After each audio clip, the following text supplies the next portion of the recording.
Hey everybody, I'm Book Talk with Kay, and down here is my co-host Malaya. And tonight we have a very special author because we are both from West Virginia, and that's pretty cool.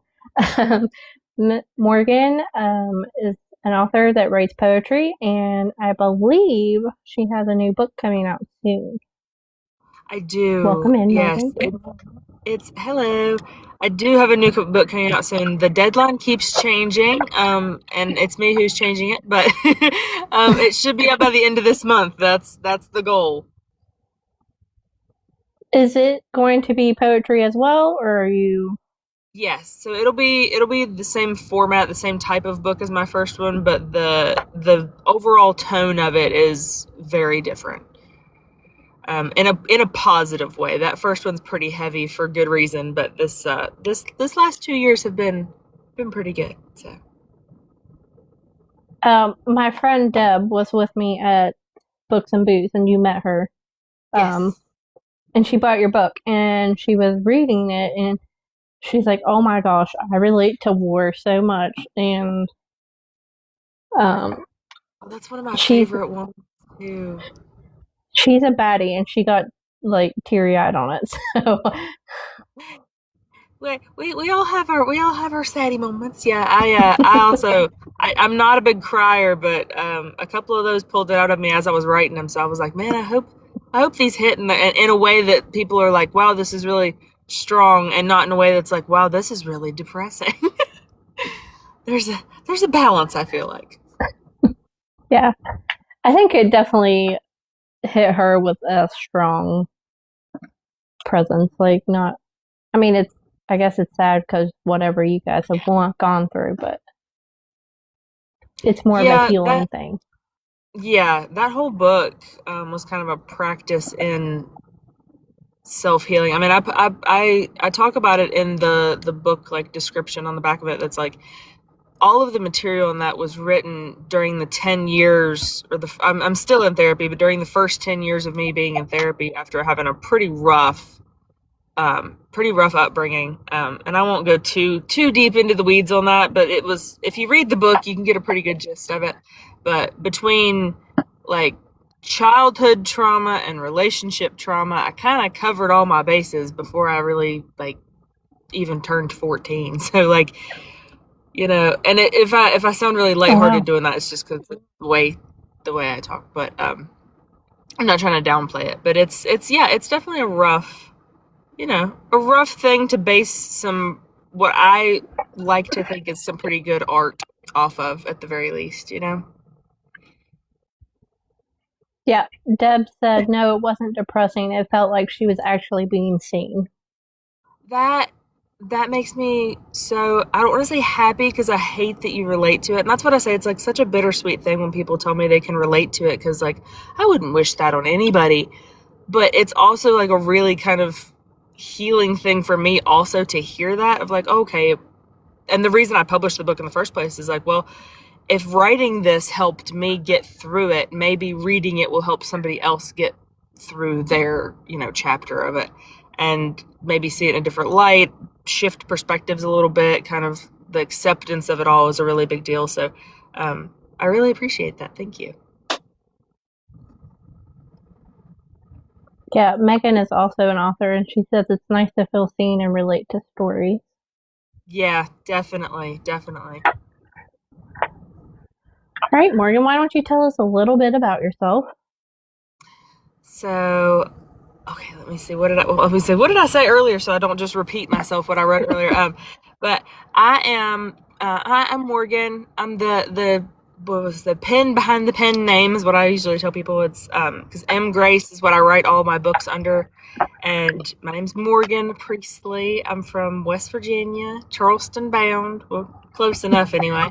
And I've been writing my whole life, really. It's something I got from my mama, for better or for worse. Uh, I write to get through things. I've always used writing as a way to get out of my head, as a way to work through stuff, good and bad, as a way to remember things. Like, I've got certain pieces that I wrote when something happened in my life just to commemorate that moment. And so I've always used writing that way. And so whenever it came time to write this book, well, like I said, it was 10 years of writing it, but I didn't know that I was writing a book, if that makes any sense. I was just writing as I was working through things, accepting things, changing perspectives, all the things I've kind of already touched on, like just the way that I would get through the dark parts of recovering from things and dealing with new diagnoses and all these things that kind of go hand in hand with stuff like that happening can be really overwhelming. So using that as an outlet was really therapeutic for me and really healing. So then I was probably 21, I think, when my therapist actually was the first person to mention, like, hey, have you ever thought about maybe publishing this, like just for people? And she's like, you wouldn't even have to go, I'm not saying go big and go to a publishing house. She's like, you could self-publish it. That's easier, more kind of attainable goal for me at the time. And I was like, no, that's just, I had kind of a moment where imposter syndrome hit, and I'm like, no, it's not good enough to publish. It's not good enough to do that. And well, people are just going to think it's depressing, and, all the excuses we tell ourselves in our head why not to do the things that we dream of doing. And then I was 23, and she had been talking about it for the whole 2-3 years since she first brought it up. She's like, I really think it would be good for you, and I really think it would be good for the world as a whole. She's like, not to go too overarching there. She's like, but I feel like you need to know that you're not alone in your experiences, as much as the people who are going to relate to these experiences also need to know that. And some people are gifted with the ability to translate that in a relatable way. And she's like, I think that you're one of those people, and I think it would do everyone, not just you, a lot of good to publish it. And the reframing of it that way, to me, as like the mom friend of my group since I was a kid, like, oh, okay, I can do it for other people. Like, I'm not going to do it for me, but I can do it for other people. So that's literally what finally got me to take the final push and publish it. I published it on Christmas Day, 2023. And yeah, I published it on Christmas Day, and it was this weird, like, surreal kind of feeling of like, I just did that. Like, that's out there. People can buy that. People were buying it, which was crazy to me, but I didn't know. I was getting messages from people that I went to school with that were like, that I hadn't talked to in 10 years. It was pictures of their Amazon order where they bought the book. And I was like, this is crazy. But it's just been a really cool experience.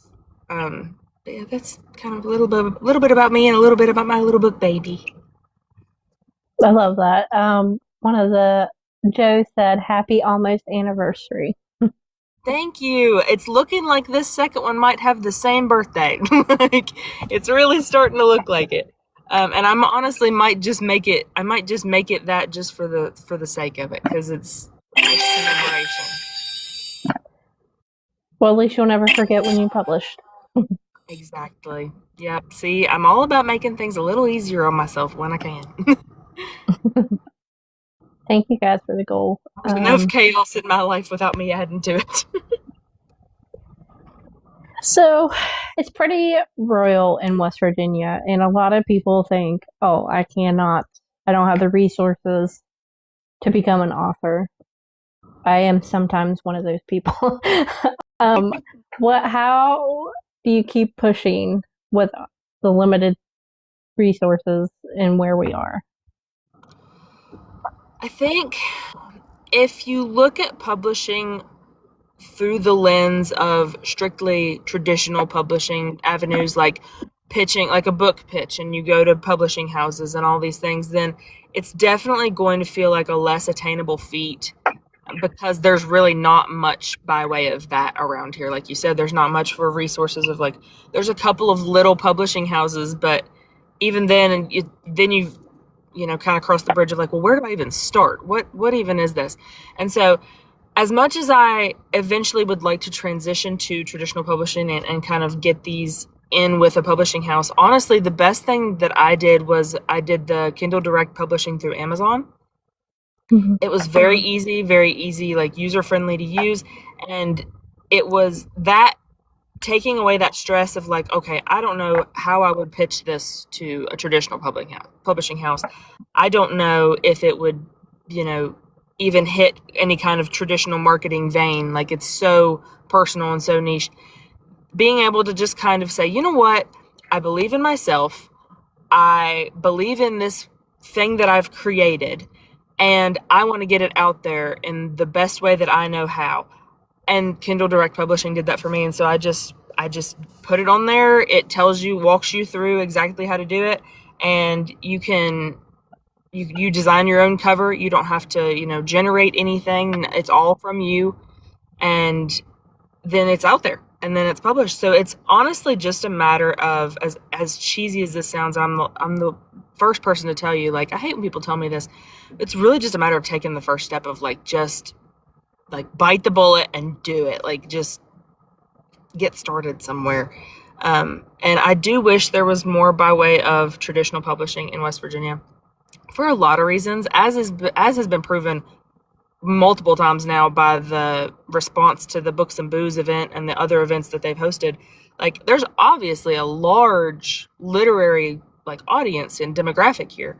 And people don't like to think that because, we're the hill people, but they always like to stick that label on us. But I think really almost the kind of society scene, however you want to put it, in West Virginia lends itself to artistic creation like that, because, like, it's such we're not in the thick of it. We're not in the throes of all of the hustle and bustle of trying to do, big city publishing things. We're kind of out in the sticks a little bit, which lends us to more creative thought and more creative production. So then you would think that publishing would thrive here, but I just think nobody's really tapped into it yet, which can kind of be said for a lot of things in West Virginia, unfortunately.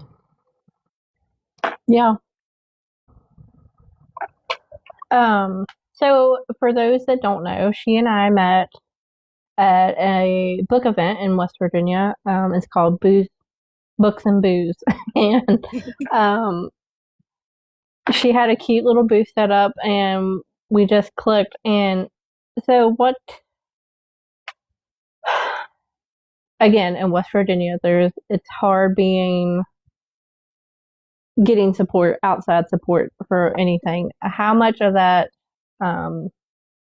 what all goes into the supplies for your booth, and what can people do to help you be at more events? So really helping me be at more events is just, like, showing love to everything. Like, I'm trying to get better about the self-promotion aspect of being, self-published and all these things. You don't have a marketing team. It's just me, me and my phone. So any traction that, like, the social media marketing that I put out myself can get is great. Sharing things, commenting, interacting with stuff. Buying the book, that drives up sales, which algorithmically puts it in more people's faces as far as Amazon goes. Like, it just starts feeding it to people. So just really, like, participation. And then when we do have events, like, show up, show out, like, come out and things, like, talk about what's going into a booth. Like, they tell us, okay, here's the estimated audience, here's the estimated crowd we're going to get. And then because of, kind of the field and the niche that I'm in, okay, I typically in my head go, okay, I need to prepare for maybe a third of that to actually, like, come to any kind of fruition for my table. But that's still a lot of money to invest in things. So, like, to buy at the Books and Booze, I had fans. I'm also a photographer, so I had my own photography and all those things there. I do all of the principal photography for all of my books. So, like, if you see the book underneath me, I took that picture.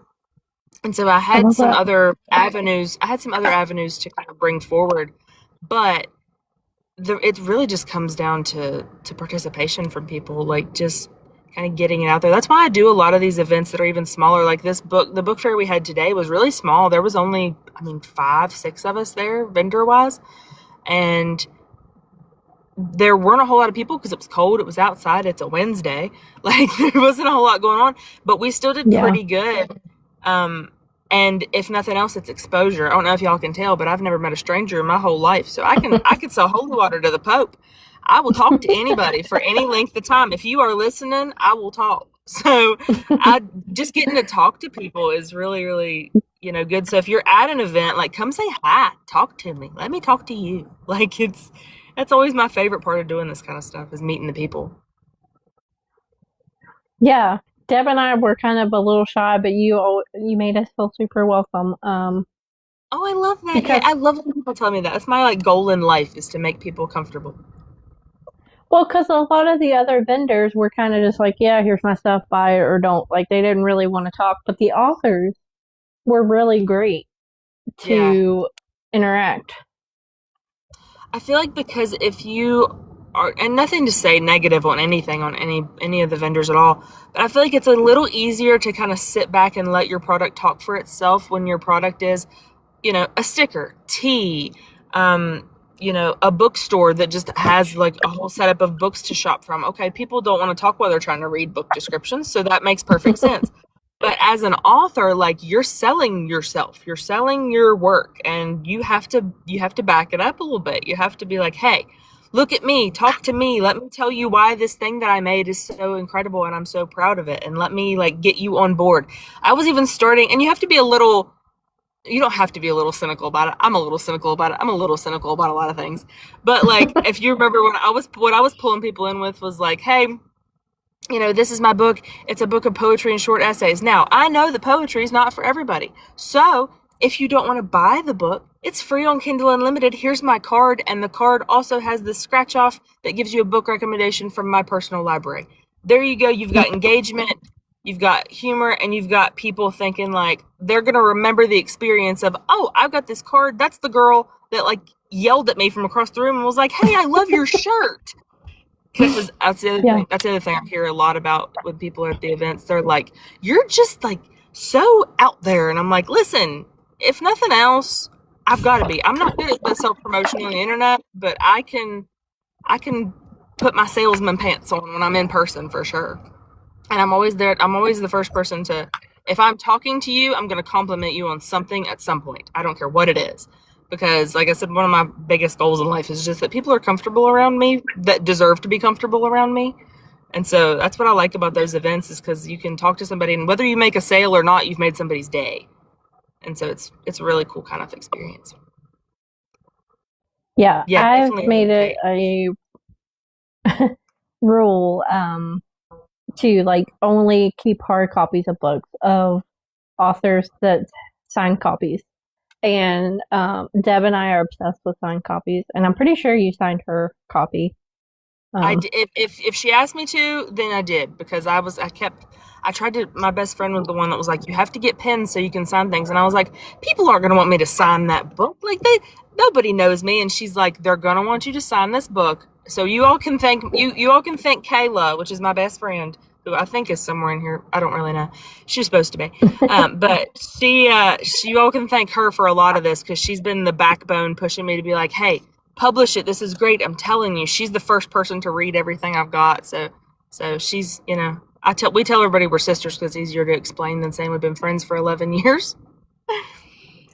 But which is ironic because my name's Kayla. So I know that's why I was like my best friend Kayla. That's why I like wanted to be specific because I remember I think I said that to you because she was with me at my booth. That was who was with me that day. yeah. Um, so you guys, I've never seen the kind of cards that she has where they give book recommendations out, and it's super cool.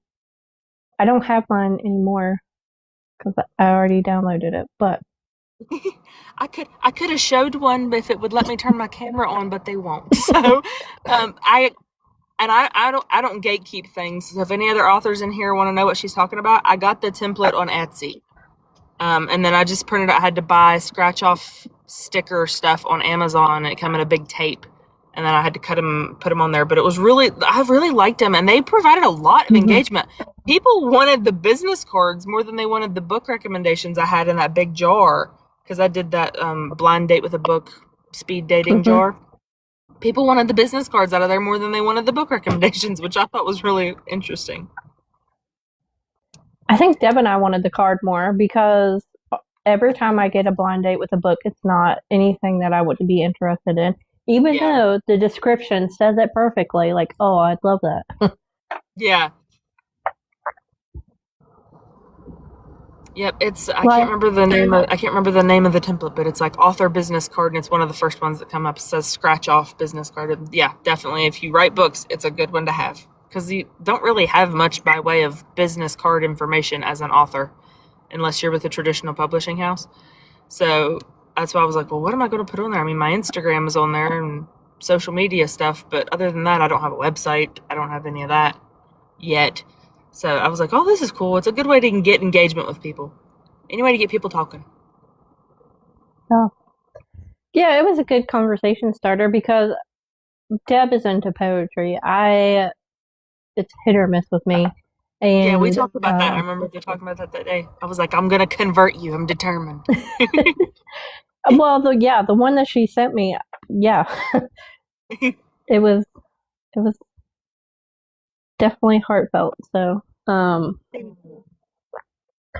So Casey Bond is another West Virginia author. Do you guys like get together to brainstorm on marketing or anything? I don't really have because of the aforementioned lack of self promotion on my part.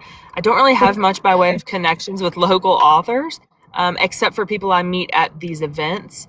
And even then, I'm usually because of how hands on I am with my own booth. I usually don't get a chance to go around and talk to people. Today was different. Today was nice. There were less of us, and so I was able to actually go around and talk to everybody. So I made some really good connections today. But I don't really have much by way of like author friends. That's what I've been using TikTok to try to find. But Aw. I'm always open to people. That's like I'm always open to doing things better than I'm already doing them.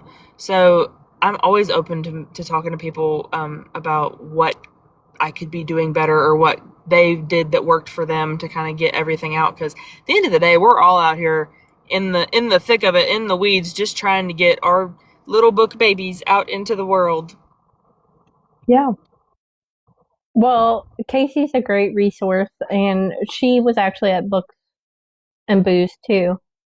Um, I think I talked to her briefly, but I talked to so many people that day. It's really hard. I have a horrible memory anyway, so it's hard to remember. I do remember talking to Sadie. Is it Sadie Rose? She was in the other mhm. corner. Yeah, she was in the other corner from me. I remember talking to her. I haven't talked to her since, but I remember talking to her that day. That's the other thing is the follow through. Um, that's a hard thing for me with everything else I've usually got going on in my life, as you could probably tell by the fact that you got my promotional information today. And I would like to apologize for that again, but it is what it is. We got it. That's all that matters. Yes. The eighth Horcrux wizard is Bailey. She's working on her first book series, and she said she would be your author friend. She Yes, doesn't please know how much do. of a resource she would be, but she would be friends. I just followed her back. Listen, even if the resource is just more people to talk to that are like minded, that are kind of in the same vein of like that appreciate writing, appreciate reading, appreciate all of it. Like, even if I hate saying like that you get out of it, but even if the only thing you get out of a relationship with somebody is a nice interaction with a person and another hype person in your corner, like another person in your corner, then that's worth its weight in gold. Yeah. Megan's also an author. She's great. Laya said she's going to use all the stuff you sent today. She promotes indie authors and on her Facebook. She has a Facebook group that gets pretty good Okay, traction. So, cool. I appreciate y'all. That's really cool. um, so what do you think inspires you the most to write? Oh my goodness. We're just sticking with simple questions, aren't we? um, okay. If I had to simplify, I guess I could give a simple answer to this. Like, what inspires me most to write is just getting it out of my head. Because if I'm sure that a lot of people can relate to this, like, my head's really full a lot of the time of just stuff. You got 1,000 thoughts going a minute. You don't know where the music's coming from. Like, it's all the things that are happening at the same time. And so, what inspires me, like, anytime I don't know how to explain this.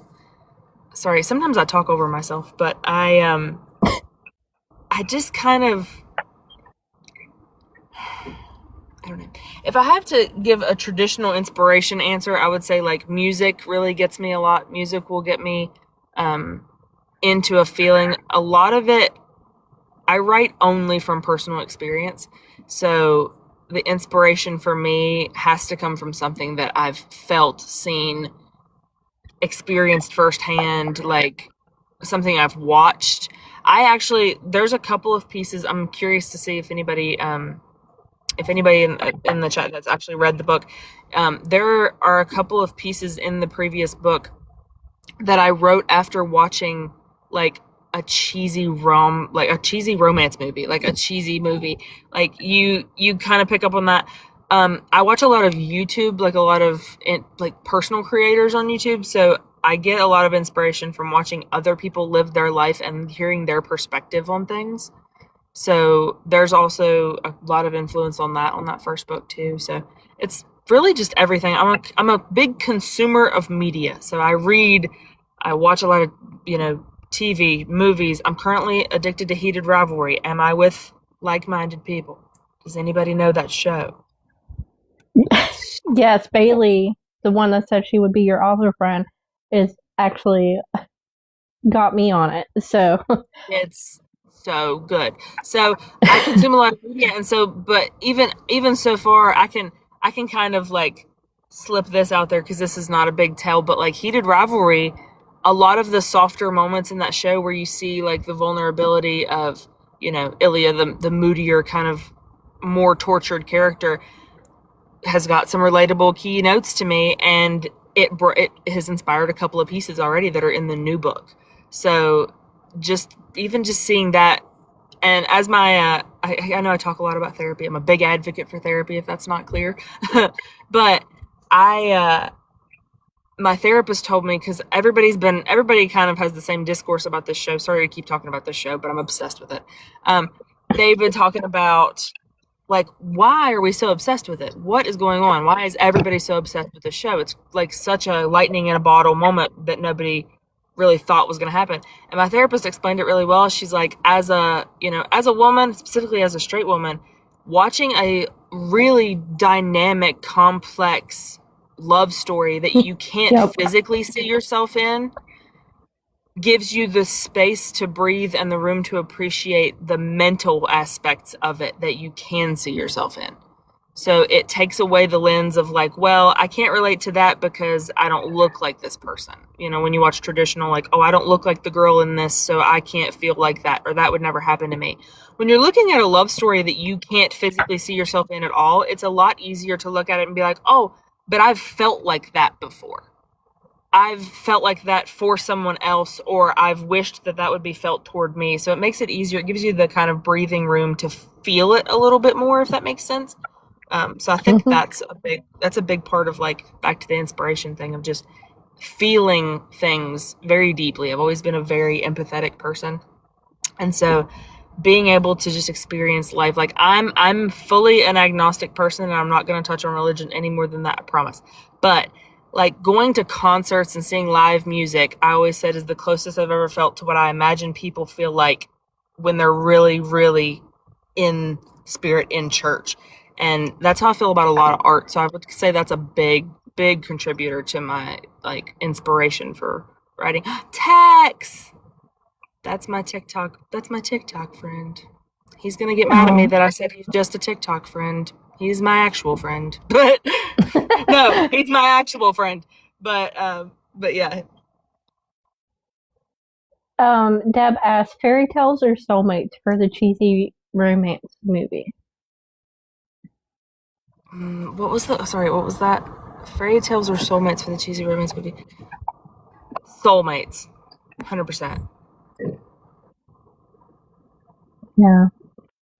I like any kind of rom-com, to be honest. Yeah, same. Sometimes you just want something that you can watch and feel good. I'm just the guy that gives her a nerve. He's not wrong. He's not wrong, guys. A nerve check and a reality check. He never fails to bring me back down to earth. We all Well, need some that's what friends you that'll need. we all need some friends that'll ground us back in reality. 100%. So, what specifically draws you to poetry? So, poetry has just always, and I know these are non-answers. I'm really sorry. I'm terrible at being interviewed. I apologize. But it's just the truth. Poetry has always just been the way my brain works, if that makes any sense at all. Like when I think about things or if I go through things, my brain has always processed them in the format of poetry, if that makes any sense. And honestly, if you've read my book or if you're going to read my book, there's a lot of things in there that make it very clear I have a complicated at best relationship with my mother. But for better or for worse, my mom has always been the writer in my family. And so from the time I was old enough to realize what was going on, she was writing. She would write me poems for every holiday, every birthday. She would write me, stuff on the mirror, like all those things. So when things were good, I was getting a lot of that kind of feedback. And so my brain naturally, just as I grew up, turned that into the best way to process everything. And then I started putting it down on paper. If I had everything that I had written before I turned 14, I could fill 1,000 books, but I can't find those. I've tried. Joe said we need to connect you with Jessie. We have a friend on here on TikTok that is a cover model, but she writes amazing poetry. She has several poetry books out, and I feel like you guys would click really well. Oh, definitely. Like this, if it hasn't been clear already, I'm always down to meet new people. I love people. For the most part. It is a great way to process things, Deb. Yeah, I keep forgetting that I can also read the chat. So I'm like, oh yeah, hi.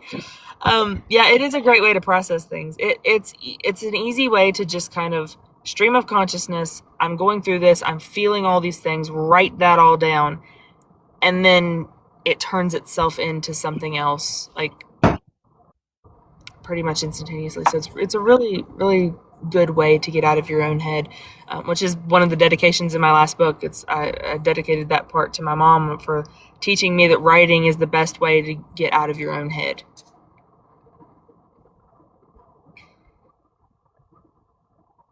I feel like everybody especially for writers. I feel like. Yeah, I feel like to what Indiana Joe said, I feel like everybody goes through that like angsty teen writing poetry phase and stuff. Mine just happened to be my whole life. So it just carried over into traditional media or whatever, but I feel like it kind of also says a lot about how I approach life experiences, how I approach things in general, of just being like, kids in school don't, that's not good. Yeah, I think also back to that, the kids at school stuff, like, I feel like we all have that spark in us to, whether it's writing, singing, like photography, whatever it is, we all have artistic sparks in us. And a lot of times the world makes it their mission to kill that and to put that out. And so I feel like being able to kind of re-enter that as an adult, if you can, like, makes a big difference in how I view the world and how I process things, good and bad, how I make memories. Like I said, I've written pieces just to commemorate an action, just to commemorate something that happened. So it's kind of a really cool outlet for that.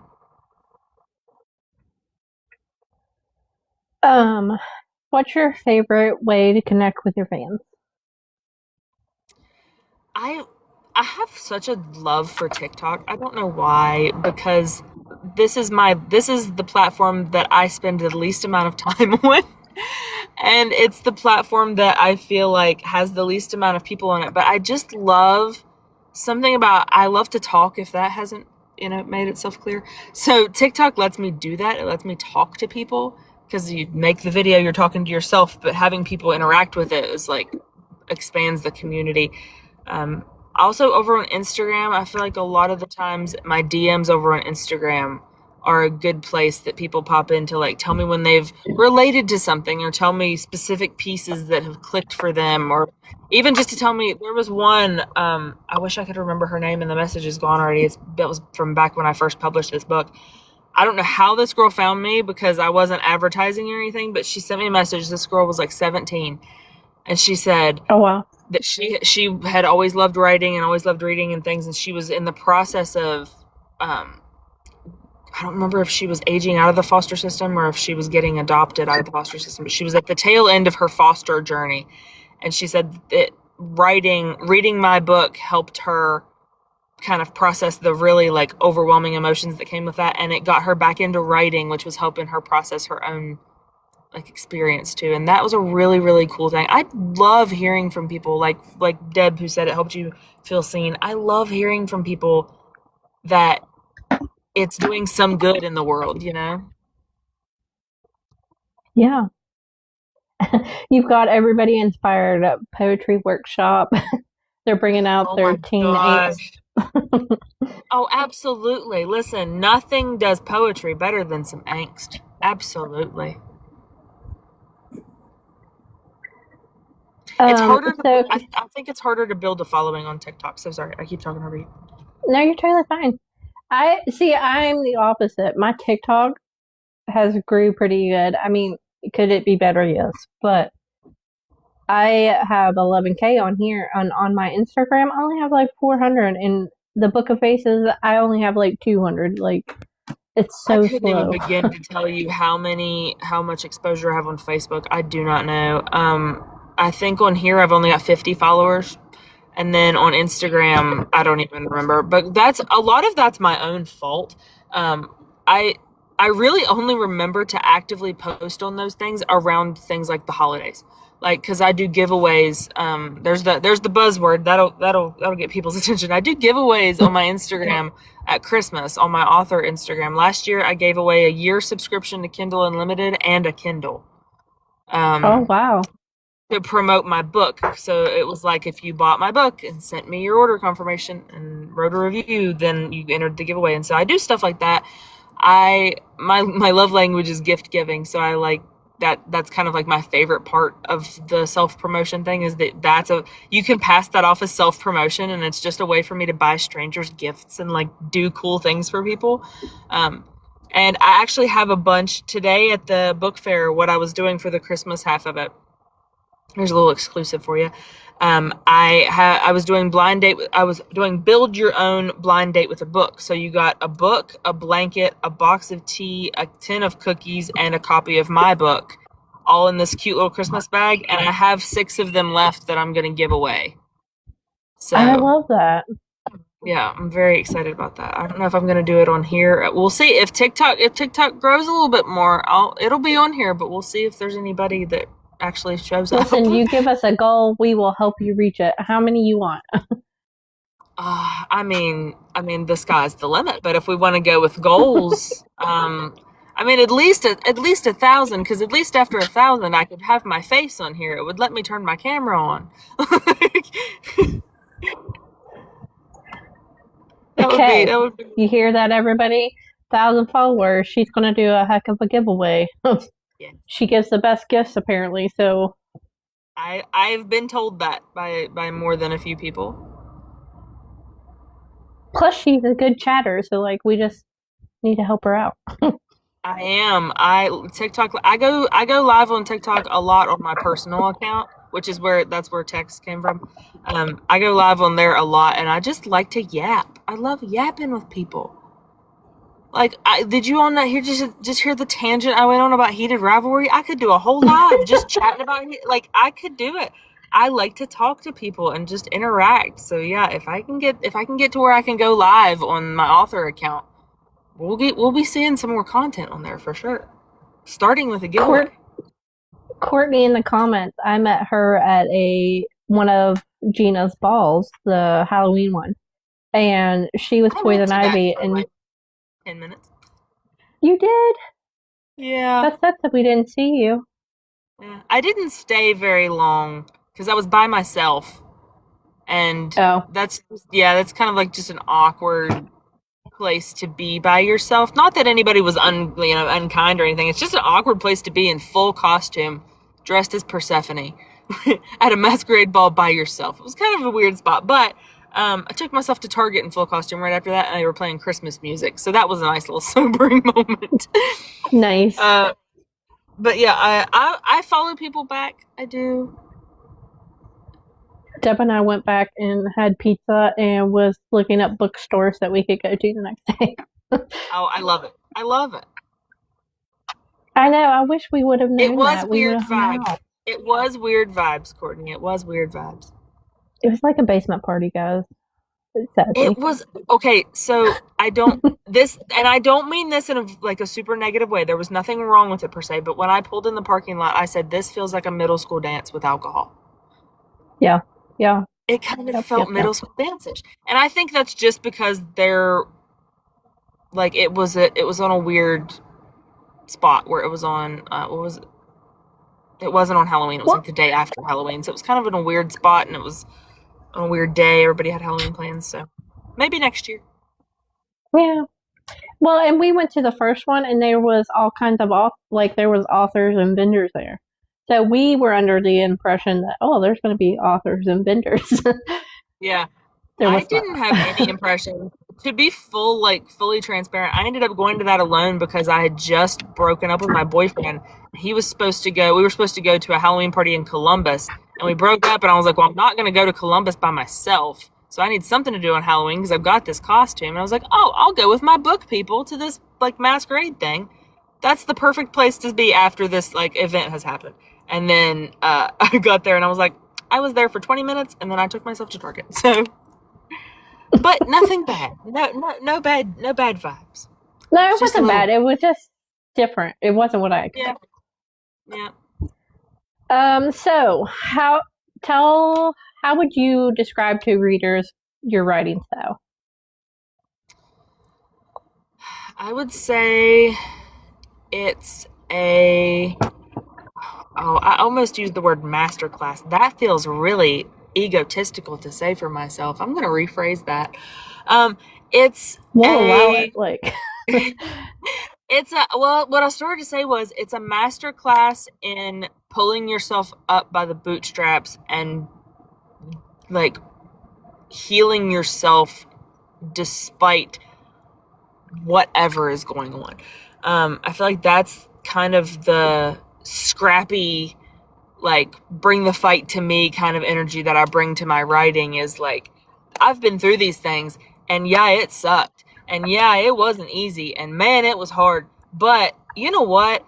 I got through it. I wrote this piece of poetry about it that's going to help you understand without being, narrative. I'm not going to sit here and tell you this is what happened and this is how I felt about it. You're going to read it in kind of an artistic, for a prime example, one of my favorite short pieces from the book that's out is the one that said, we're ships in the night, ghost ships in the night passing, never knowing if we're going to crash.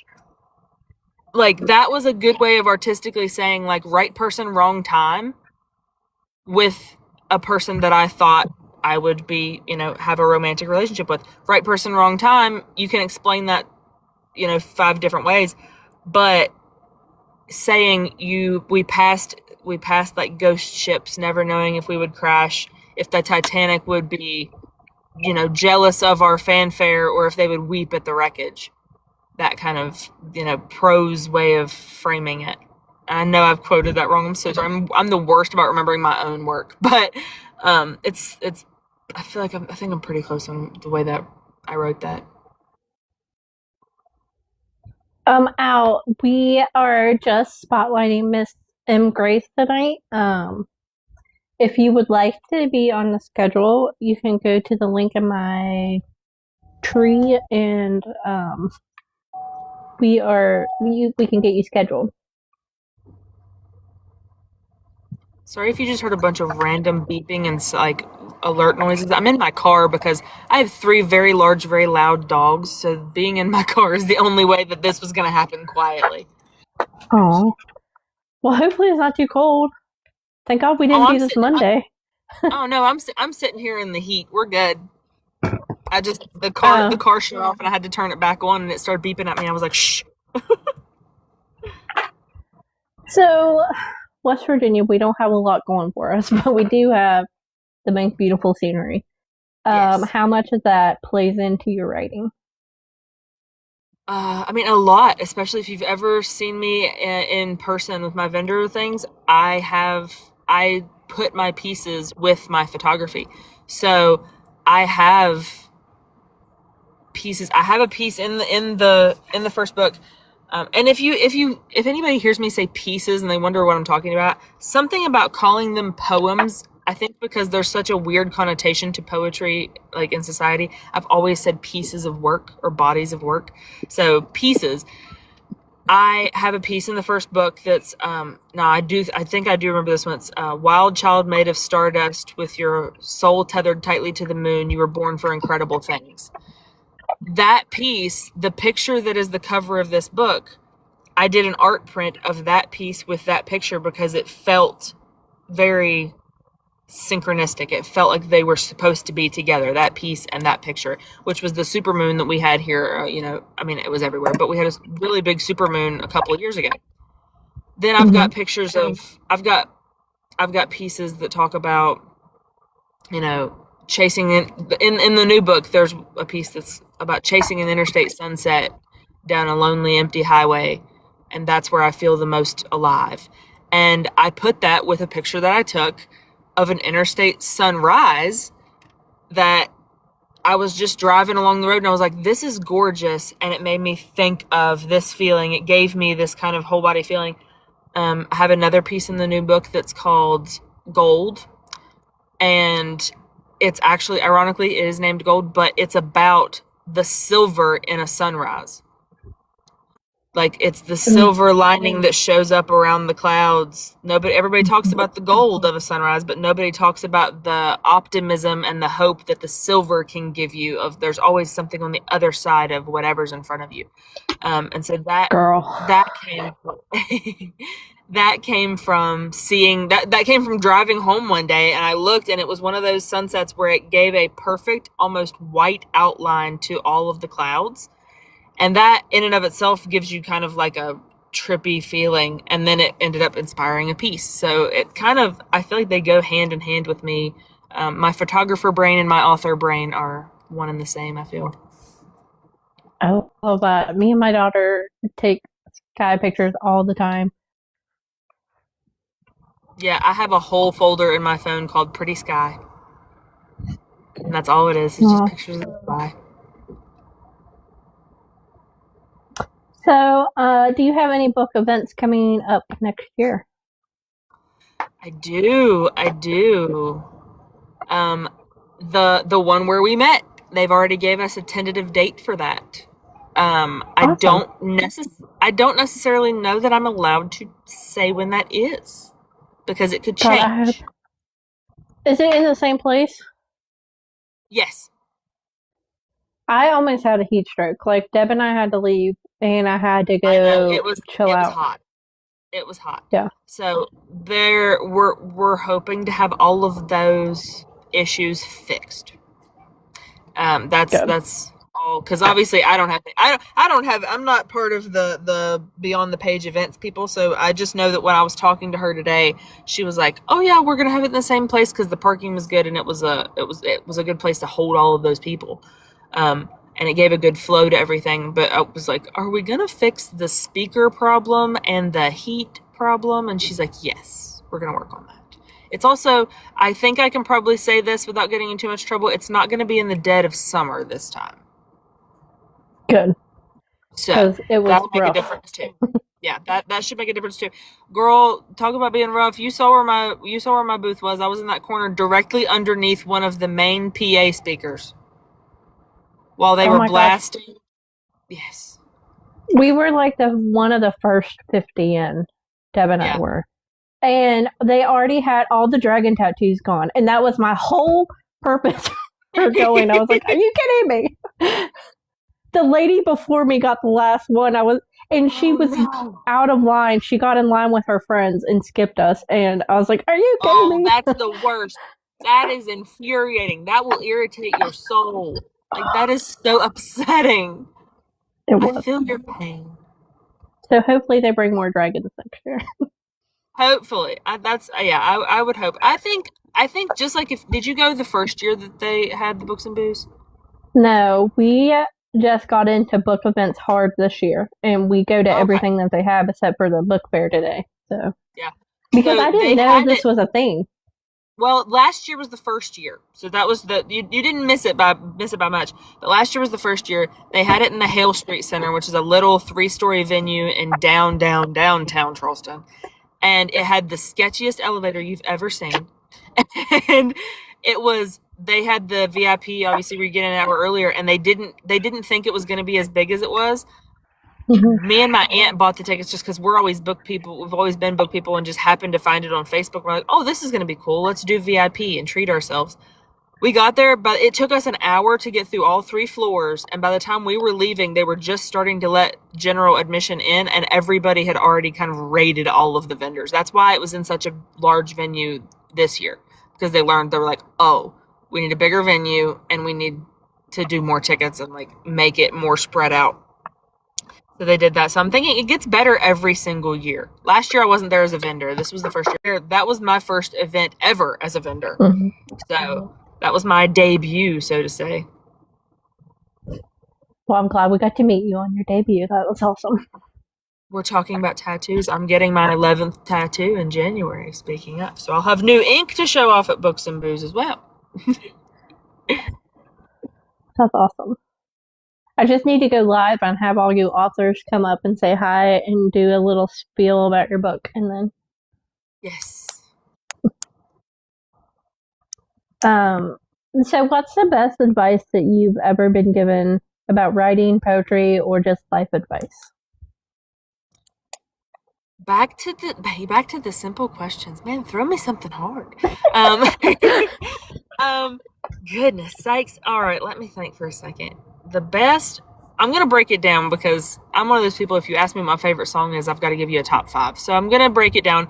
The best advice I've ever been given about writing would have to be like, just write as it comes to your head. Wherever you're at, whatever you're doing, write it. Like my notes app in my phone, everybody talks about their notes app being full of random stuff, and mine definitely is. But a lot of it is like my pieces will just hit me. I'll be driving, I'll be at the doctor, I'll be like at Target, and I'll just have either a fully formed piece or an opening line or a middle line, just some kind of, or even just a concept will pop in my head.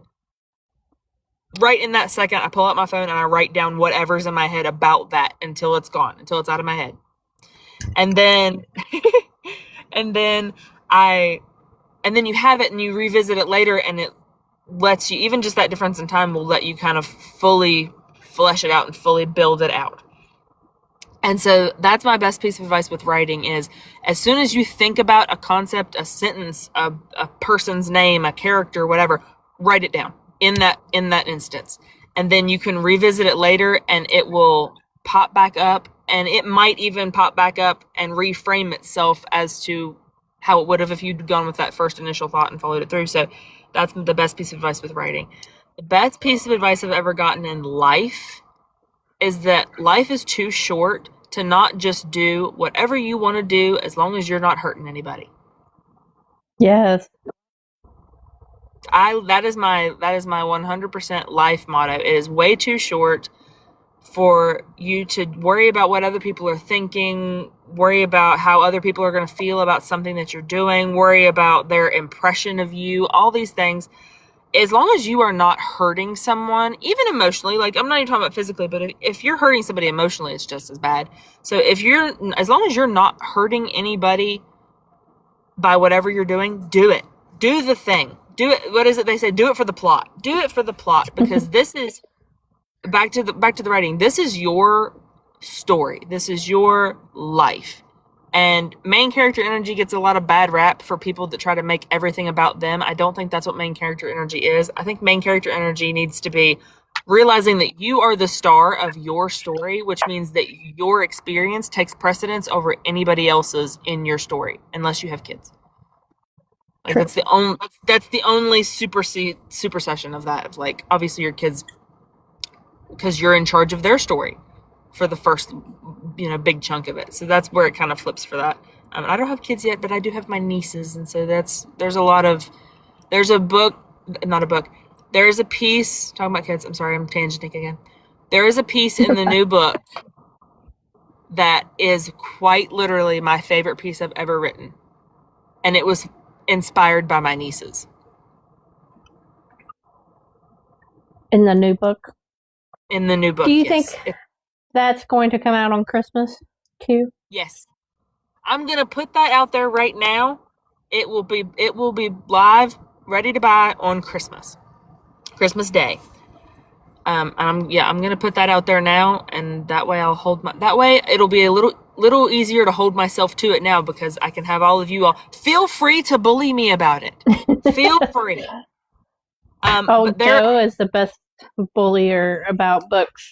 Are you writing today? What are you doing? Yeah, perfect. Bye, Leia. Perfect. I need that in my life. I have Kayla, but Kayla has 2 babies and about to have a third, so she's bullying, or not bullying small children, but she's wrangling small children more than she has time to bully me. So I'm feel free to politely bully me about finishing this book, because I'm telling you, it's been a struggle. Now, I will say the piece that I'm talking about, because all of the pieces that are posted on this account are pieces from the new book. That's also something that not everybody is fully aware of. All of the pieces that are posted on here on TikTok are from the new book. And the piece that I wrote about my niece is called God and Other Ethereal Things. Well, I like the title. As somebody who's agnostic, it might not go in the direction you think, but it's one of, if not my favorite, my favorite piece that I've ever written. So what's the title of this book going to be? This new book is called Unbridled and Unashamed. So I stuck with the same kind of format as the Untitled and Untethered. But yeah, it's Unbridled and Unashamed. I love that. Okay, so what do you hope that readers take away from your writing? That they're not alone. That they're not, and not in a sense of like, because I know a lot of times people will say that, and they'll be like, it is on Kindle Unlimited. My first one is, and my second one will be as well. I love Kindle Unlimited, and I love being able to put that out there for people. So yes, it will be on Kindle Unlimited.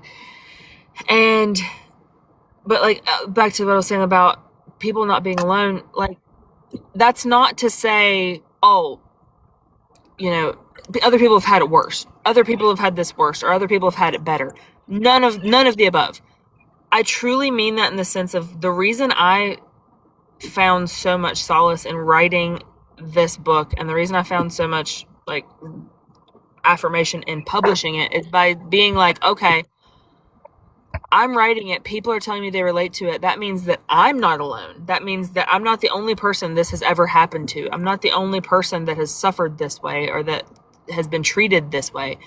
And you don't want people to relate, but the fact that people inevitably will is kind of a community building thing of like, okay, they got through it and I can get through it too.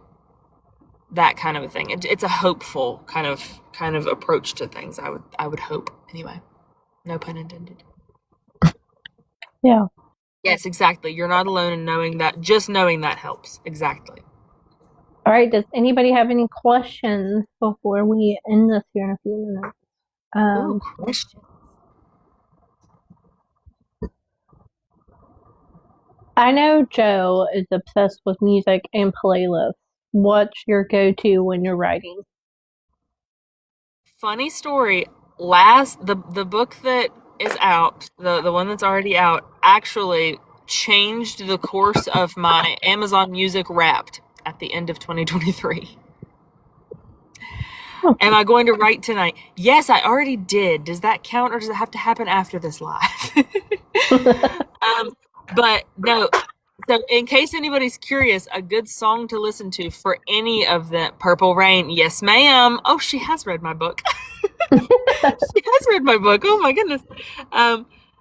Purple Rain, absolutely. But no, there's one song that I listened to so much during the course of finalizing, because obviously the writing itself took like 10 years. It was pieces from all of that time. But the finalizing of that book was it was Cherry Wine by Hosier and Foreigner's God. I love Cherry Wine and Foreigner's God by Hosier. So this book, however, different vibe. This book, I would say if I had to pick one song for this book, which I know wasn't the question, but that's what my brain turned it into, and that's why I'm going to go with it. No, you're fine. One song for this would probably be The Girl I Was, and I can't remember her name. Shoot, it's a country song, but it's The Girl I Was. Kelsea Ballerini? No, this is a smaller.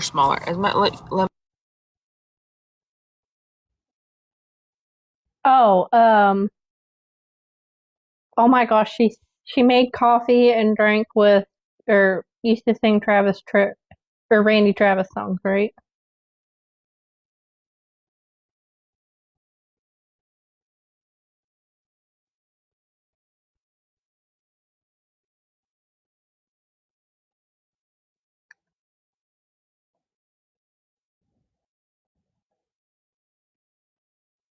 Alexandra Kay.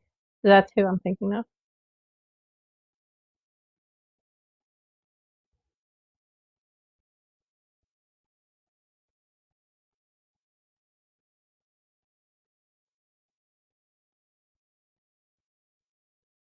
Music is a gateway, Joe.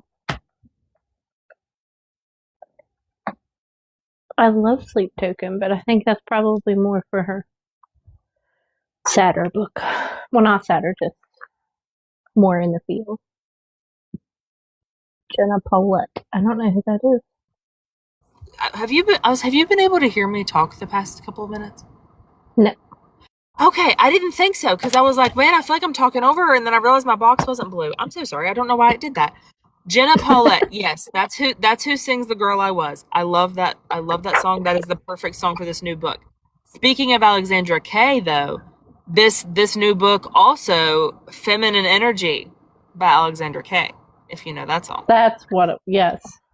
Yes, Feminine Energy. Now, Feminine Energy without being attached to, like, because obviously in that song she talks about how her boyfriend is who kind of brought her into that.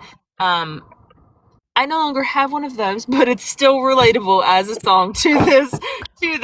And that was my decision, and it was worth the decision that I made. So I'll let that stand for what it is. But at the end of the day, he did inspire a lot of this book, and you'll see that in the new book. He did inspire quite a bit of that. And this book also, here's another exclusive for you. I'm just giving out free information this evening. One of the pieces in this book became a song. Really?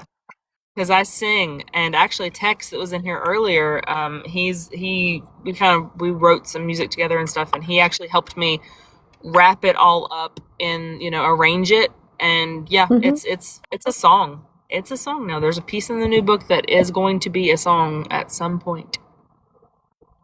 I love that. Me too. So, I don't know that I've heard any poetry books on Audible.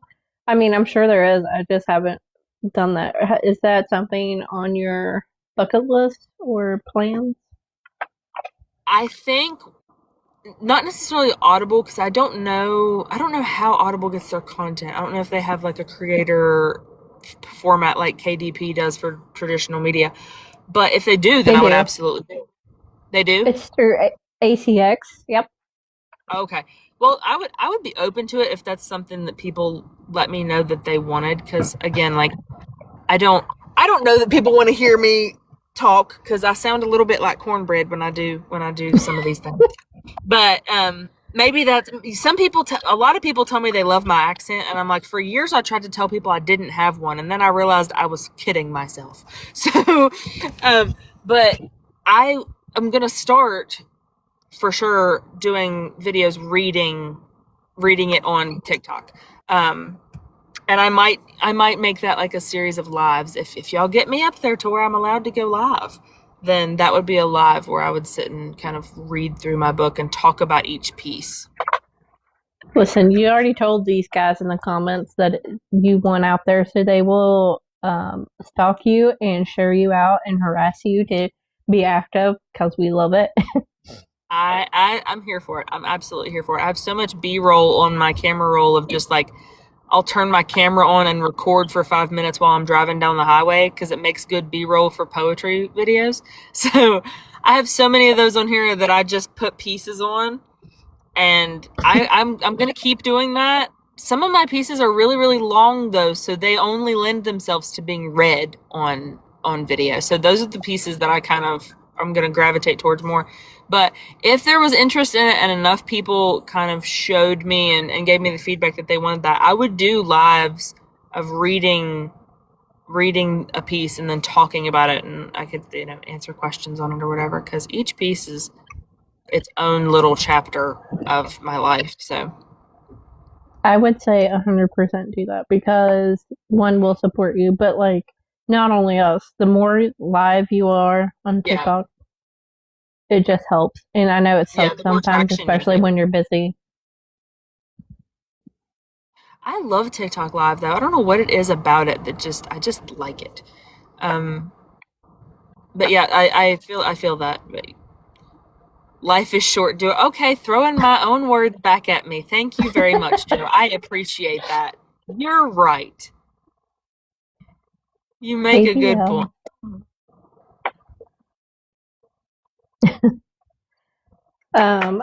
Is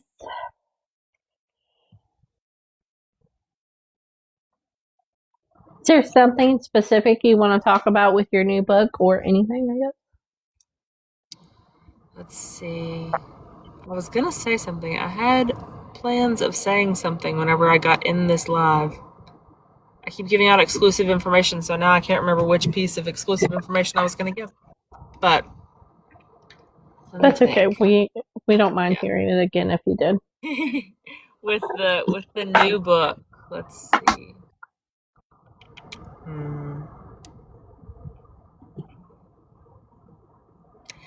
The dedication in the new book, because the dedication in my first book says, "To the hopeful broken, we're going to be okay." The dedication in this book is to, what did I put in there? I've got to remember how I worded it because my memory is terrible. I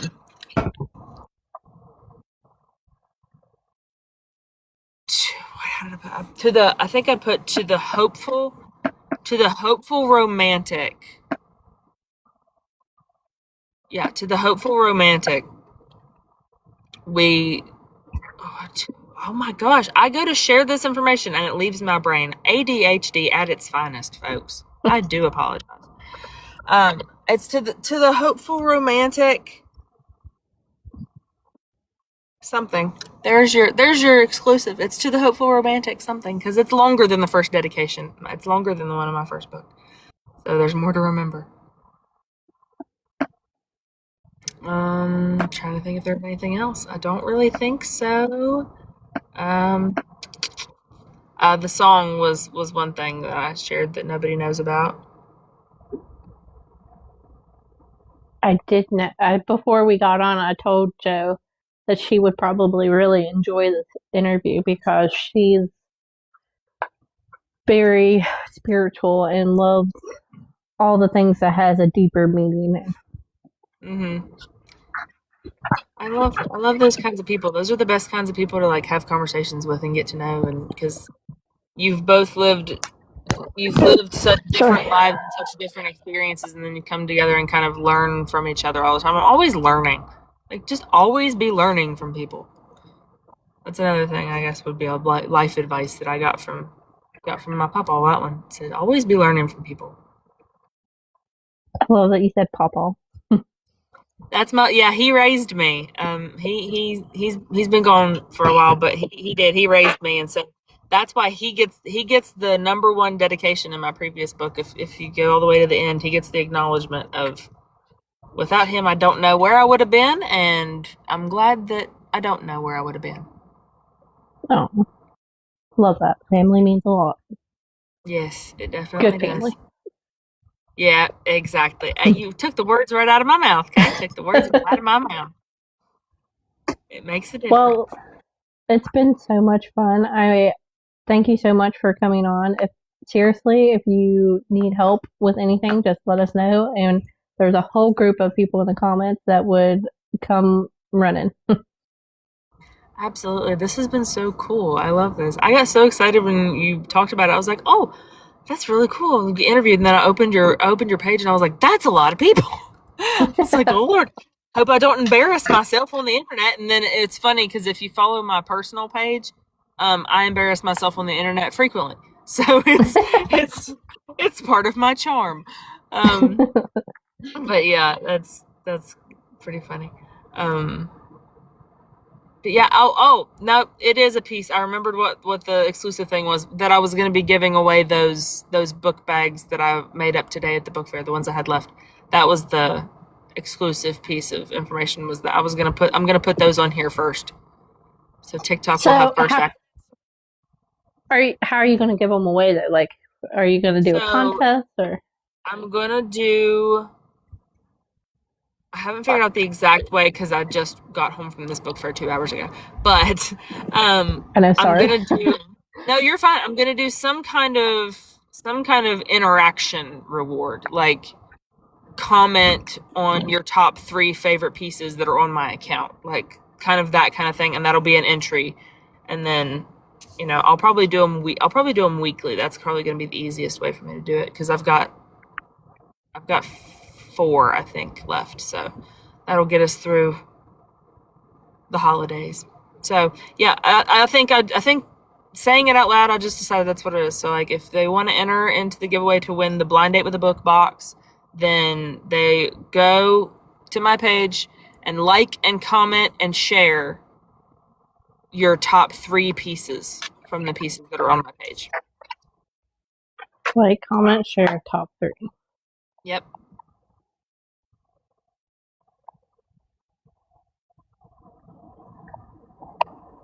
And make sure you're following me because if you're not following me, then that doesn't count. Hey, Brandon. Yeah, so you guys make sure you're following her and then go like, share, and comment the top three. Hey, Brandon. Um, that way you get a chance to win. Everybody loves Yes. winning something. I'll make a post about that this weekend. So probably Saturday will be the first. Like, I'll make a post explaining all of that, and there will be like an actual place to find the information about it pinned on my page. Because I'm about to spend the next 2 days chasing my baby cousins around the zoo, so I'm gonna have my hands full. What zoo are you going to? Columbus Zoo. I bought my aunt, and my aunt went and had two miracle babies in her 40s. So I do a lot of helping out with them, her and my uncle. So I bought them a year membership to Columbus Zoo last year for Christmas, and we're going for a 2-day trip to see like the Wild Lights Christmas light display and all that stuff with them. Oh, I love that. I've never been to see the lights at Columbus. We went to Willing and it was nice, but Yeah. The lights at Columbus look really really pretty, and Columbus Zoo is my favorite zoo. So mine too. It's that's got the cats. yeah. Oh. Man, I just thought of something right when you were talking about Columbus. I guess I can just message you, but it'll come to me like as I'm in bed at midnight. I'm up. I'm always up. I'm a night owl to beat all night owls. I used to write. I'll tell you a little insight to that first book. Most of the last stages of that first book, like finalizing it, some of it was written within the year that it was published, obviously, because you write things as you're getting ready to make them. But it was written in the pitch black dark on my back porch at 2, 3, 4 o'clock in the morning. Wow. I'm a night owl by nature. Me too. Deb said the 3-story bookstore in Columbus. Oh my gosh. Oh my gosh. Yeah. I've never been there because I don't know that I have the self-restraint. I Do you have books out in like Plot Twist and like local bookstores? I don't. So I need to. I don't. That's another thing of like I don't know how to start and how to get in there. Sadie Rose, actually, that's one of the things that we talked about at the Books and Booze was that she was talking about getting me in touch with her literary agent, and getting on like was Ingram Sparks the booksellers hub. Ingram Mhm. Sparks is I guess like the wholesale bookstore for bookstores. She was talking about me getting me in touch with that, and I never did get a hold of her. And then I've had so many things, personally going on in my life in the past couple of months. It's been really wild. So I'm like, maybe in the new year, I will get a hold of her and see if I can get in touch with her agent, and we can see how many places we can get this going. And by then, I'll have 2 books. So. Oh, one of the authors in the comments.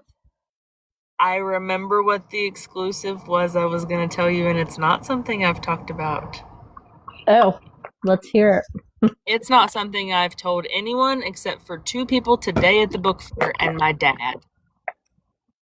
Oh, I feel like we need like drum rolls or something. Oh, and Kayla, obviously. Kayla's the first person that knows everything, but she'd be mad at me if she hopped in here right then and I said I told somebody else something before her. But yeah, so That's drum just roll. A Kayla thing. Drum roll, everybody. I have started writing my first fiction novel. Ooh, that's exciting. I have. And ironically, I have TikTok to thank for it. So Is it like romantasy or fantasy? It's not fantasy. It's romance, and I haven't figured out what like kind of vein it will be in yet. I just have kind of basic dialogue sections and stuff written out. But what happened was, like I said, I've always used writing to get out of my own head. Well, sometimes without it being, I don't need to work through something specific that day, but I need something to calm me down. I've had a bad day, whatever. I'll get on TikTok and those writing prompt accounts that just give you writing prompts. I'll do those in the comments of the video, and then I'll also usually copy and paste my comment if I like what I wrote well enough, which if I published it, I do. I'll copy and paste it in my notes. Well, I did probably, 5 or 6 of them over the course of a few months. And I kept thinking, I was going back and reading them, and I go back and edit them, and I'm like, these all are starting to sound like they're coming from the same story. Huh. So I took them all, and I put them all in the same document, and kind of, jerry-rigged them around and got them kind of in a little bit of an order. And I was like, this is the same story. I wonder where this is going to go. And I now have, I don't even have a rough outline. I don't have a chapter. I don't even have a solid one cohesive page, but I do 100% have a concept and the beginnings of a pretty good story. That I plan on, once I get this book published that comes out on Christmas, I plan on spending my whole year next year on just that. I'm so excited. So maybe it'll be another Christmas release, but next year. We're just going to finish every year with you, so that way we can promote whatever book you've got going out. I love that for me because I am nothing if not a procrastinator, which means when I get major things done, it's at the end of the year. It's always at the end of the year. I go through my year and I'm like, okay, I started this, and this. I have a month to finish all of them. Ask me how I recorded a Christmas album for my grandma last year in 2 weeks before Christmas. So you sing, like, you want to give us a little preview? Oh goodness, do you want me to sing? Oh goodness.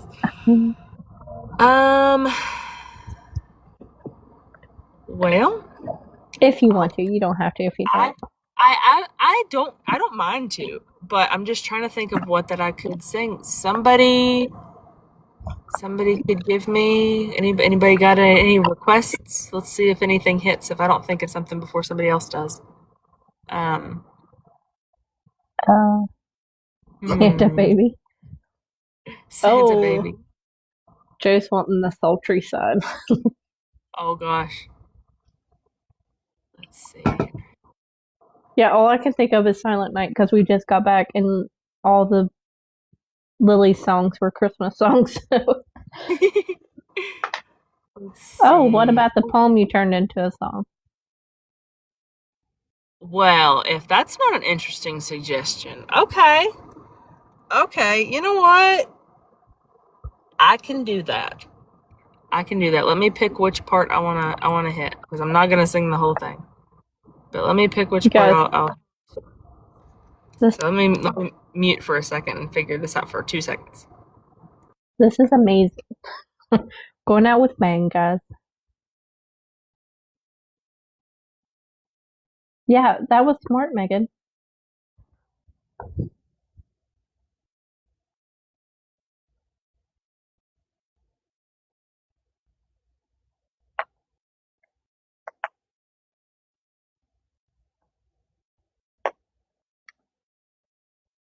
Okay, I'll do the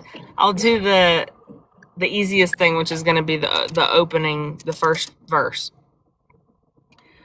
And keep him. I would just like everyone to give me some grace because I haven't warmed up, but. Well, and you're kind of on the spot, like. And I'm on the spot, which funny enough would not usually rattle me in person. I'm a show choir kid at heart, so there's a lot of videos of me singing on my personal account, so they all live over there. But anyway, okay. Goodness. If nobody's screaming, if nobody fights, the end comes and goes like a thief in the night. He wants you to stay, but you're ready to leave. We all know the story. And that's it, because I switched up lines and I don't feel like going back and starting over. That was so good. Thank you. Yeah, it's actually, and you know what? Now because I'm gonna beat myself up about switching up the lines, now I have to redo that. Sorry, now I'm gonna be insufferable. The second bit of that is supposed to go. You're ready to leave, and he wants you to stay. We all know the story as the car drives away. That's the second part of that. Beautiful. Thank you very much. It'll sound better when I have warmed up and have prepared. Because I had to look to remember what the words were, and I wrote them. It does sound like a country song. You guys, we're That's gonna the way. see her on The Voice, and she's gonna be on there singing her heart out and promoting books.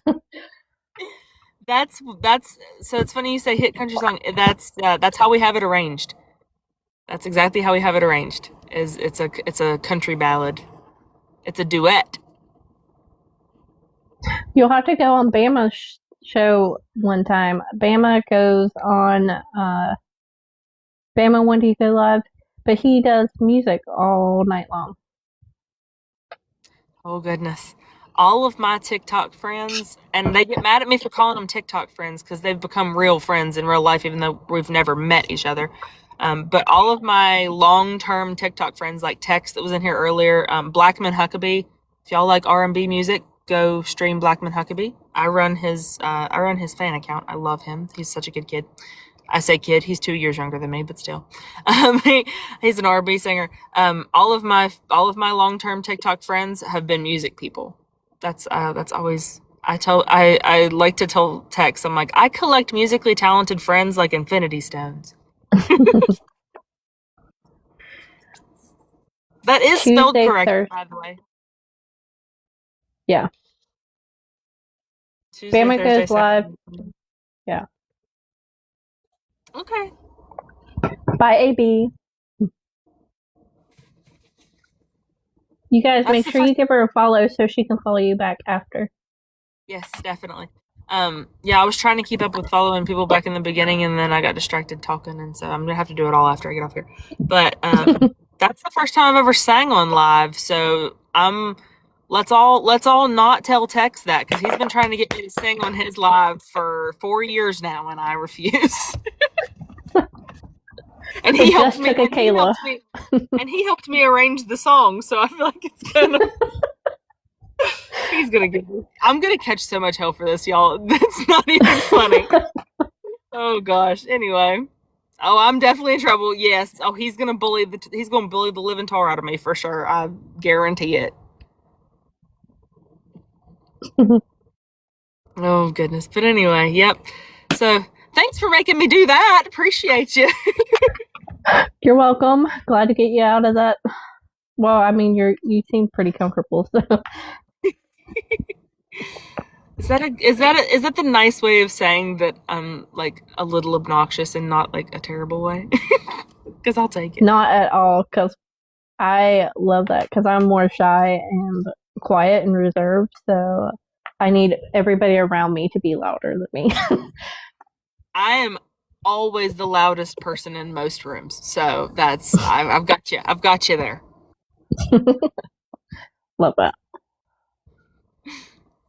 All right, does anybody have any more questions for our lovely guest? She was amazing.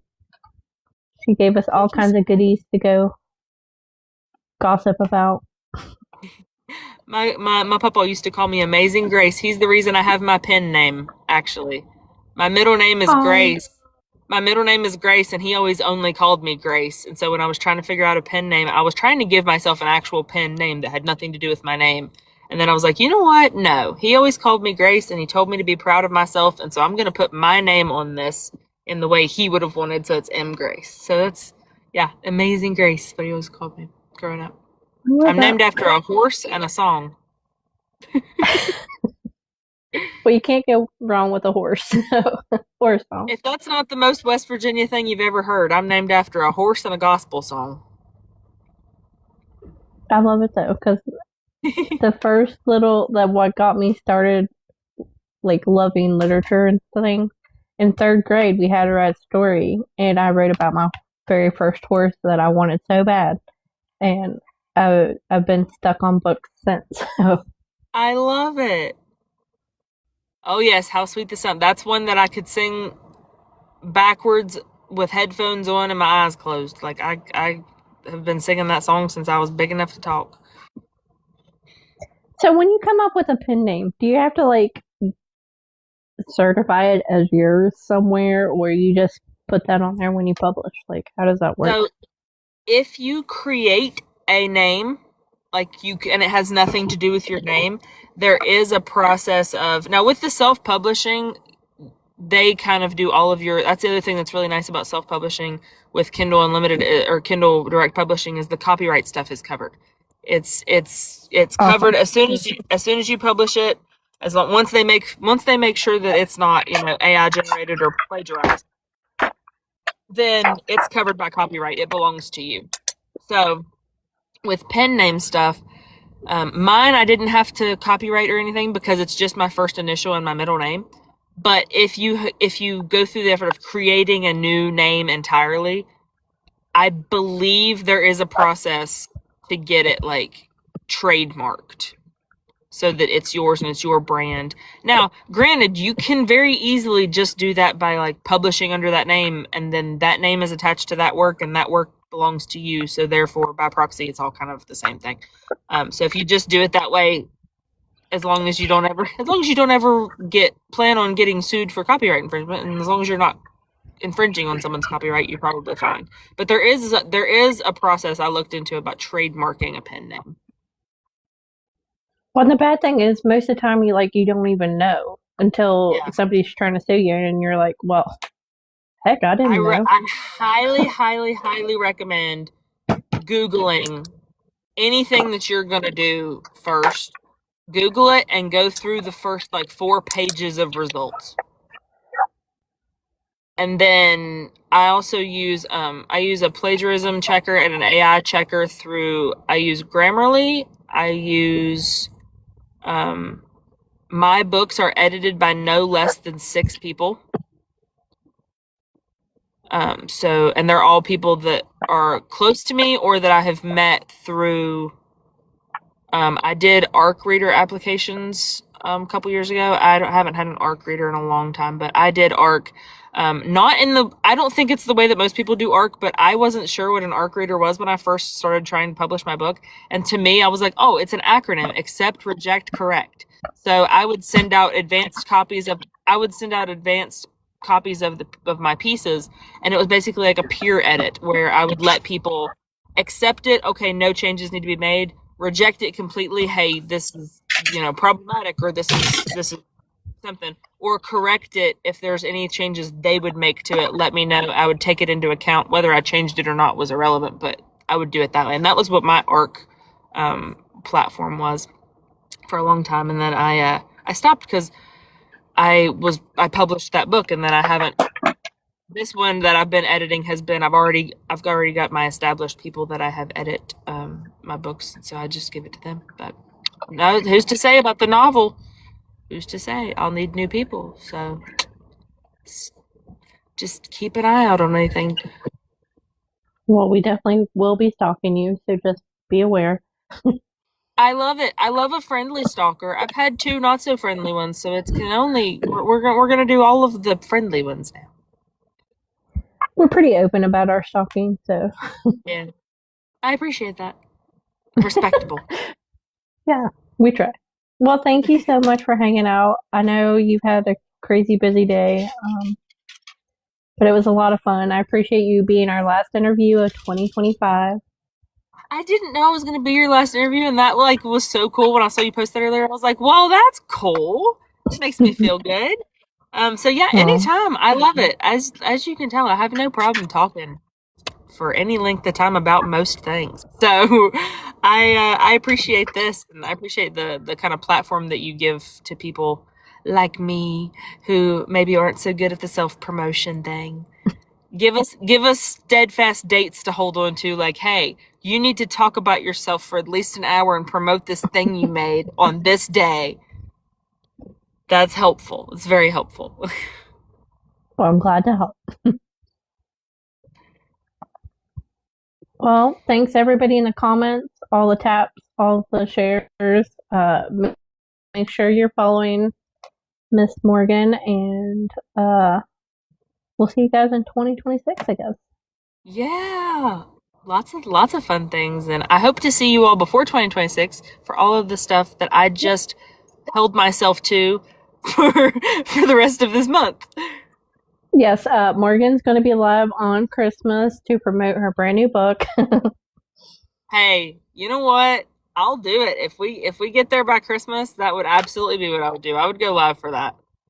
100%. Oh, we're going to get you there.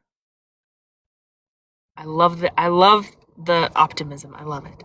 I appreciate it. All right. Thank you guys for being so nice and letting me ramble. I do a lot of rambling, so thanks for not kicking me off. Never. You're welcome anytime. We'll be hanging out on lives, just hanging out, not really interviewing anybody randomly. So if you see us live, just pop on and say hi. For sure. Bye, guys. Thank you. Bye-bye. Everybody have a good night.